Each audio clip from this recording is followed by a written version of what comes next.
हित ईंदो भागन वारो थव सचो सतराम, सचो सतराम चो सचो सतराम। अर्थ उन्हीं मालिक मेहरबान दाता दयावान धर को भागन वारो ही पहुंचंदो आहे। जेको भी उन्हीं तरफ कदम वधाईंदो आहे त उन्हीं जे जाव सां अंदर रोशन थींदो आहे।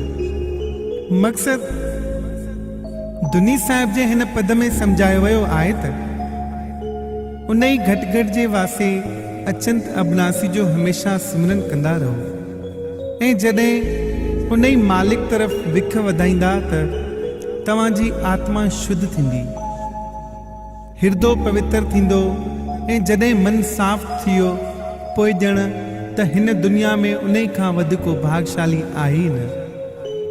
सचे सतगुरु साईं सतरामदास साहिब दर जेको भी प्रेमी अचे थो पहुचण शर्त उन्हीं खे सुकून प्राप्त थिए थो। देवरी साहिब जो दर्शन करण सां वो पाण खे पुरसुकून थो महसूस करे, ॼण उन्हीं जा सब कष्ट काफ़ूर थी विया आहिनि। अचण खां अॻु ई जेको भी इंसान सिर्फ़ सचो सतराम नालो ॿुधंदो आहे त हिकदमि उन जी दिल जो गुल खिली पवंदो आहे ऐं उमंग पैदा थींदी आहे त हिकदमि रड़की साहिब पहुचां ऐं वञी पंहिंजे सतगुरु सां मिलां। ऐं जॾहिं पंहिंजे प्रीतम जो दीदार कंदो आहे त पहुचण शर्त पाण खे ख़ुशि नसीब ऐं भागन वारो पाईंदो आहे त अहिड़े दर जो दर्शन थियो। हिन पद मां असांखे इहा सिख्या मिली त सदाई उन्हीं हरंद हाज़ुर नाज़ुर प्रभु जो सिमरन कंदा रहूं त असांखे सचे सतगुरु दर पाण पहुचाईंदो, जीअं पंहिंजो जीवन सफल करे सघूं।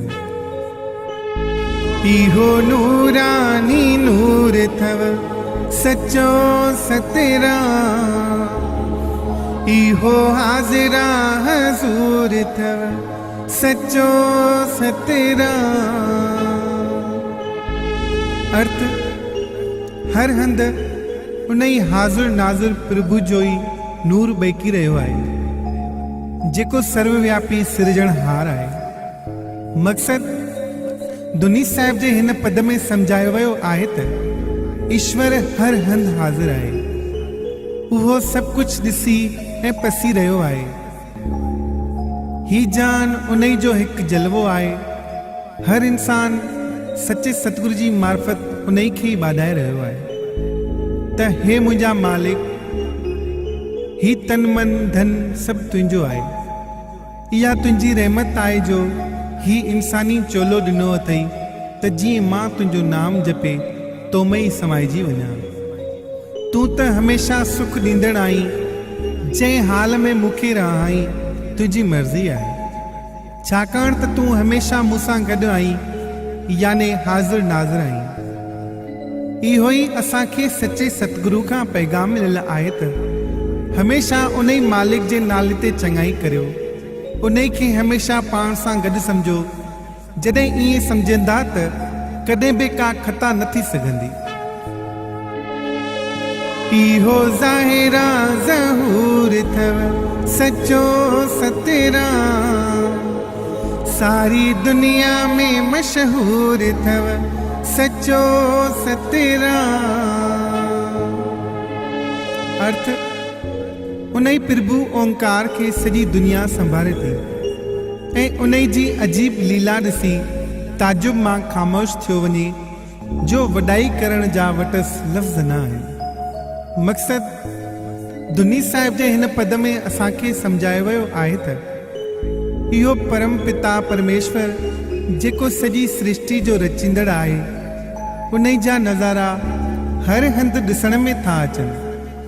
जॾहिं इंसान सचे सतगुरु जी रहमत सां पंहिंजो अंदर साफ़ थो करे त सम्झे थो उहो मालिक ज़ाहिर ज़हूर असांखे ॿुधी ऐं ॾिसी रहियो आहे। असां लिक छुप में कंहिंखे बि धोखो नथा ॾेई सघूं ऐं न ई वरी कंहिंसां बुरो था हली सघूं, छाकाणि त प्रभु हमेशा असां सां साण आहे ऐं इहो गुमान त असांजी खोट जो कंहिंखे बि पतो नथो पवे, सचे सतगुरु जी रहमत सां लहे थो।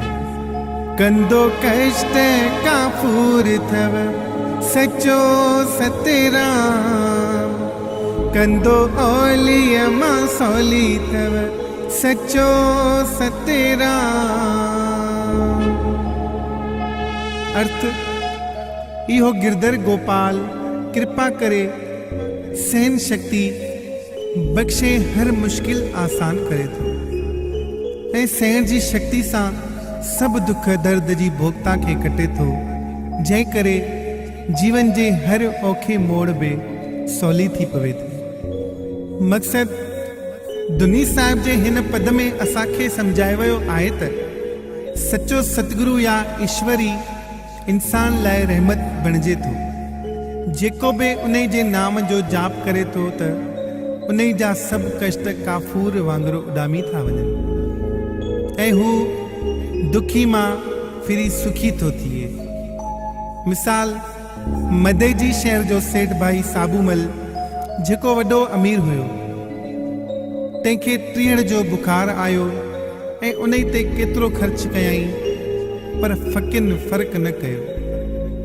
सिहत किरण करे कारोबार ठप थी विया, आख़िर वञी मिसकीनी हालत ते बीठो जो पंहिंजो इलाज बि न पियो कराए सघे। जिते ओताक ते माण्हुनि जा मेड़ हूंदा हुया, उते अॼु पुछण वारो बि न हो त मतां सेठ कुझु घुरे। हिकिड़े ॾींहुं सेठ बाज़ार में निकितो त हिकु दोस्त पुछियुसि त सेठ घणनि ॾींहंनि खां पोइ था ॾिसण में अचो, जंहिं ते सेठ जी अखियुनि मां आब वही निकितो ऐं चवणु लॻो त अबा कंहिंजो बि कसूर न आहे, सभु क़िस्मत जी बाज़ी आहे। जंहिं ते दोस्त चयुसि त अगरि क़िस्मत जी बाज़ी आहे त क़िस्मत फिराइण वारो सुभाणे रेलगाॾी रस्ते असांजे शहर खां लांघाओ थींदो। वञी चरण पकड़ त सचे सतराम जी हिकु नज़र तुंहिंजी क़िस्मत खे निहाल करे छॾींदी। सेठ चयो त अगरि ईअं आहे त सुभाणे मां साॻी रौनक पाईंदुसि। सॼी राति सेठ खे निंड न आई, सिर्फ़ सचे जे दीदार लाइ सचो सतराम ते पुकारी। गाॾी मंझंदि जो अचणी हुई, पर सेठ सुबुह जो सवेर अची स्टेशन ते बीठो। पंहिंजी क़िस्मत जे सवारण जी ख़ुशी में हुनखे कुझु सम्झ में न थी आयो। आख़िर गाॾी पहुती, सेठ हिकदमि वञी सचे सतगुरु जे चरणनि ते किरियो ऐं अर्ज़ कयाई त ईश्वर जे नाले मुंहिंजो टीहड़ तप पाण वठो। तॾहिं महिरबान सतगुरुनि फरमायो त अगरि तूं ईअं लाहिण लाइ चवीं हा त बि लही वञे हा, पर तुंहिंजी मार्फत मालिक असां ते बि शेवा रखी आहे। उन जा लख शुक्र जो असांखे बि मौक़ो ॾिनई। तो चयो टीहड़ तप पाण वठो, अॼु खां टीहड़ तप तोखे न सताईंदो पर असांखे ईंदो रहंदो। इहे लफ़्ज़ ॿुधी सेठ जा ताक लॻी विया त मूं छा चयो, ऐं संतनि पाण ते कष्ट खयो। संतनि फरमायो त इहा असां ते रहमत थी आहे, तंहिं करे तूं पशेमान न थी। बराबरि उन ई ॾींहं खां वरी सेठ खे बुखार न आयो, पर साईं जन जो हमेशह 3 ॾींहं टीहड़ तप दर्शन करण लाइ ईंदो हुयो। उन ई मां असांखे सम्झ थी मिले त उन ई सचे सतगुरु या मालिक जो जाप हर दुख खां छॾाए ऐं सुखी जीवन गुज़ारे थो।